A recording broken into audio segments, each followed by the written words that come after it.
winter of our discontent made glorious summer by this son of York, and all the clouds that lowered upon our house in the deep bosom of the ocean bury it. Now are our brows bound with victorious wreaths, our bruised arms hung up for monuments, our stern alarums changed to merry meetings, our dreadful marches to delightful measures. Grim-visaged woe has smoothed his wrinkled front, and now, instead of mounting barbed steeds to fright the souls of fearful adversaries, he capers nimbly in a lady's chamber, to the lascivious pleasing of a lute.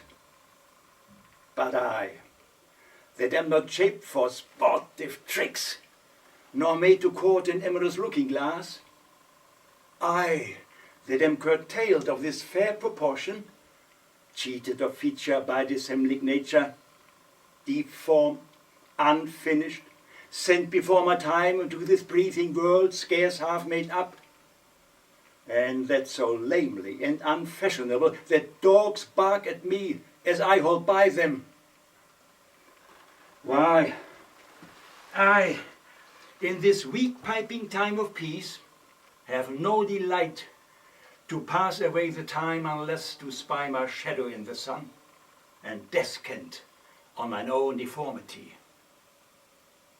And therefore, since I cannot prove a lover to entertain these fair well-spoken days, I am determined to prove a villain and hate the idle pleasures of these days.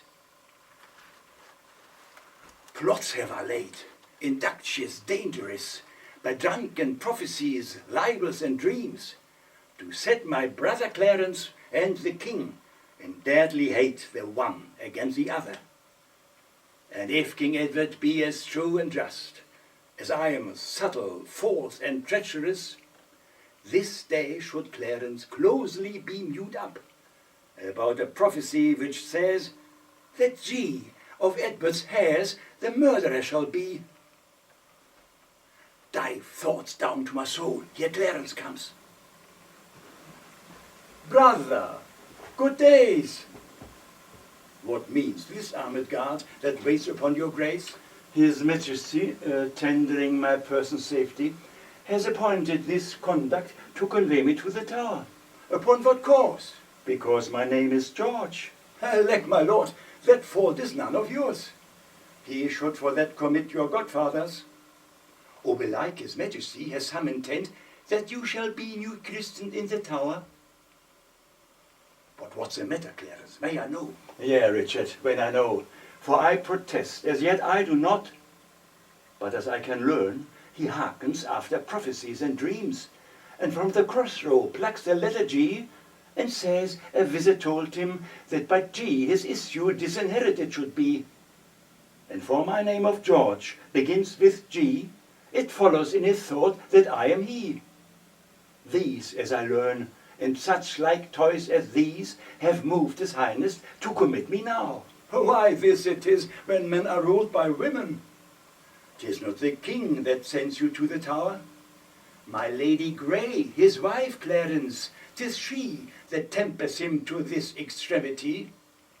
Was it not she, and that good man of worship, Anthony Woodeville, her brother there, that make him send Lord Hastings to the Tower, from whence this present day is delivered? We are not safe, Clarence. We are not safe. By heaven, I think there's no man is secured but the Queen's kindred and night-walking heralds that trudge betwixt the king and Mr. Shaw. Heard ye not what an humble suppliant Lord Hastings was to her for his delivery, humbly complaining to her deity, got my Lord Chamberlain his liberty? I tell you what, I think it is our way, if we will keep in favour with the king, to be her men and wear her livery. The jealous, o'erworn widow and herself, since that our brother dubbed them gentlewomen, are mighty gossips in this monarchy. I beseech your grace's boast to pardon me. His Majesty has straitly given in charge that no man shall have private conference of what degree soever with his brother. Even so, and please your worship, Breckenbury, you may partake of anything we say. We speak no treason, man. We say the king is wise and virtuous, and his noble queen well struck in years, fair and not jealous. We say that yours wife has a pretty foot, a cherry lip, a bonny eye, a passing pleasing tongue, and that the queen's kindred are made gentlefolks. How say you, sir? Can you deny all this? With this, my lord, myself have naught to do. Not to do with Mistress Shaw. I tell thee, fellow, he that does naught with her, excepting one, were best he do it secretly, alone. What one, my lord? Her husband, knave. Wouldst thou betray me? I beseech your grace to pardon me, and withal forbear your conference with the noble duke. We know thy charge, Breckenbury, and will obey. We are the queen's subjects, and must obey. Brother, farewell. I will unto the king, and whatsoe'er you will employ me in, were it to call King Edward's widow sister, I will perform it to enfranchise you. Meantime, this deep disgrace in brotherhood touches me dearer than you can imagine. I know. It pleases neither of us well. Well, your imprisonment shall not be long. I will deliver you, or else lie for you. Meantime, have patience. I must perforce. Farewell. Go, tread the path that thou shalt ne'er return. Simple, plain Clarence, I do love thee so, that I will shortly send thy soul to heaven, if heaven will take the present at our hands. But who comes here? The new delivered Hastings. Good time of day, my gracious lord. As much unto my good Lord Chamberlain. Well, are you welcome to the open air? How has your lordship brooked imprisonment? With patience, noble lord, as prisoners must. But I shall live, my lord, to give them thanks that were the cause of my imprisonment. No doubt, no doubt. And so shall Clarence too. For they that were your enemies are his, and have prevailed as much on him as you. More pity that the eagle should be mute, while kites and buzzards prey at liberty. What news abroad? No news so bad abroad as this at home. The king is sickly, weak and melancholy, and his physicians fear him mightily. Now, by St. Paul, this news is bad indeed. Oh, he has kept an evil diet long, and overmuch consumed his royal person.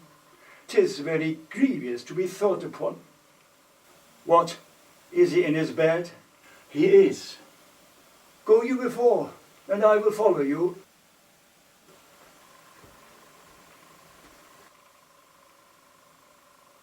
He cannot live, and must not die, till George be packed with post-horse up to heaven. I'll in, to urge his hatred more to Clarence, with lies well steeled, with weighty arguments. And if I fail not in my deep intent, Clarence has not another day to live. Which done, God take King Edward to his mercy, and leave the world for me to bustle in. Ha ha!